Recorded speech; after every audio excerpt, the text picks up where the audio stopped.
Hey, what's going on, everybody? With Three Ball, this is Coach Dustin, head coach at Solano College and director with PGC Basketball. I talked to Coach Waz and would love to send a little message over to everybody. Hope everyone's doing well.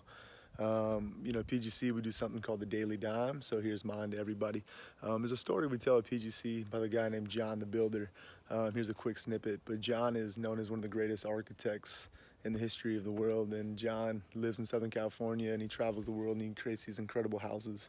And he had worked with this company for about 30 years, and towards the end of his career he was asked to build one more house in Australia. So he travels to Australia, builds this incredible house, and he's so meticulous with every detail he has. He finds specific doorknobs for doors, he finds perfect windows for houses, he does everything with the scaffolding. He's on another level.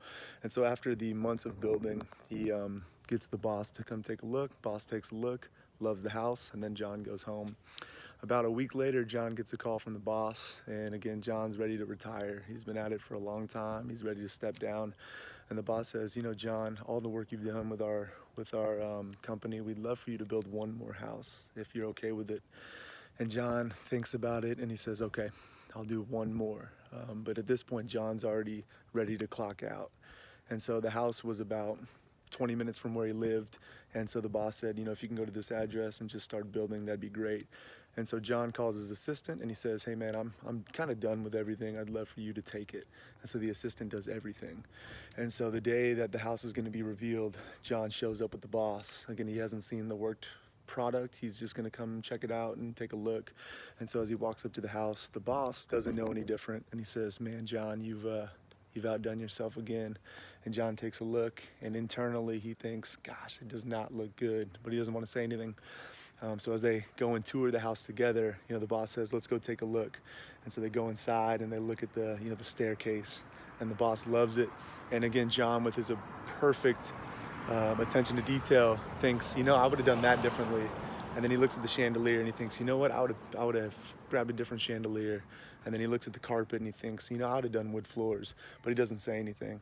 And so for the next 20 minutes, they go to every room. And again, John is just meticulously thinking, I'd have done that different, I'd have done that different. Once the tour is over, they go outside and, John's ready to hang it up. And the boss says, John, we have one more gift for you. And he hands John a box. And, John goes, what's this? And he says, it's something from us to you after all your years of hard work. So John opens up the box and he finds a key inside. And the boss says, John, our gift to you is this.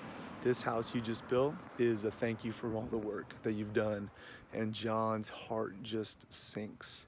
He knows that if this is the house that he was going to build, he would have put so much more love and attention and care into it. And here's the lesson from that story. I don't want to take too much of your time, but in life, just like in basketball, you don't get what you want, you don't get what you deserve, you get what you've built. And so for you younger athletes, the question is, what are you building? And the second thought is this, at the end of your career, if you didn't get what you wanted out of life, you either didn't actually want it or you tried to bargain over the price. And a great way to try not to bargain is to meticulously plan out your day as a basketball player. One thing we say in our program is if you wake up and the first thing you do is write out your entire day, you're going to win the day. We say you haven't finished your day until you've started it on paper.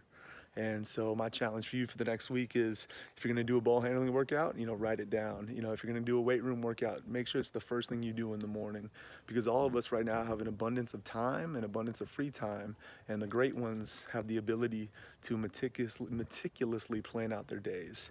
And the last thought is this, with your day, if you haven't written it down, it doesn't count. Anyway, have a great day. Be blessed. Bye.